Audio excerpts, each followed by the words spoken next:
Good morning বন্ধুরা। দেখো আজকে আমি তোমাদের সকালবেলায় চায়ের সাথে আসতে পারিনি, এখন আসলাম। এই যে দেখো আজকে কি বাজার আনলো। নাস্তা আজকে হয়ে গিয়েছে, সবারই চাউমিন হয়ে গিয়েছে, তোমাদের দেখানো হয়নি।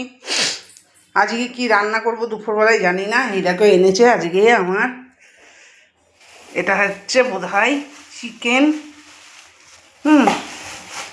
চিকেন খাওয়ার লোক এসেছে তাই চিকেন আনা হয়েছে। এই দেখো এনেছে চিকেন, আজকে হবে চিকেন। মনে হচ্ছে তো দেশি চিকেন। দেশি চিকেনই এনেছে, দেখা যাক।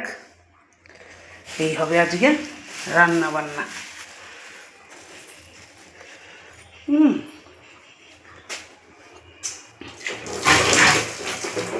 চলো, তারপরে কি হবে না হবে আজকে দুপুরবেলার মেনুতে সব কিছুই তোমাদের সাথে থাকবো, দেখাবো। হ্যাঁ, এখন তাহলে রাখি।